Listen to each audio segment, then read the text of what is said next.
Tolotra mandroso io kosa ny zava-baovao men'ny orinasa RTL sy ny Human Network International ho an'ireo mpanjifa ny tambazotra RTL ho fampahafantarana ity zava-baovao ity nisy ny hetsika ny randro tonda.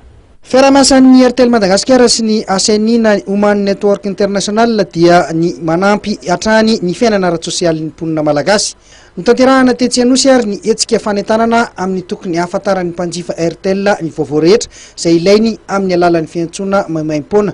Tolotra mandroso izay mifototra amin'ny miralenta ity nampahafantarana androany ity na dia efa misy ary izany tetikasa izany.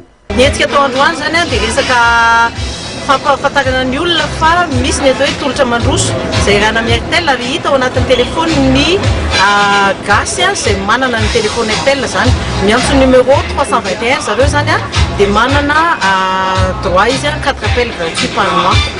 Fa afaka miantso koa izany ny étoile 321 dièse ny efa misy zany loha hevitra anankienina ao anatin'ny vokatao fahasalamana, fambolena, microfinance, ny rano sy ny fahadiovana, ny fananantany dia ny fandrina fiterahana. Fa androany zany zareo tao androany dia napiditra koa izay ny loha hevitra hoe genre izy zany raha ohatra ka tenentsika amin'ny teny frantsay fa hoe mitovy lanja ve ny lasy ny vavy zay zany hitana hoe afahana nanao an'izay zavatra izay.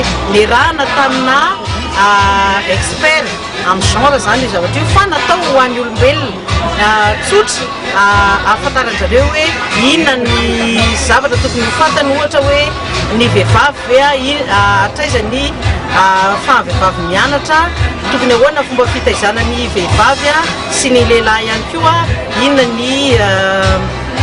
inona ohatra ny zavatra tokony atao raha ohatra ka tratran'ny herisetra.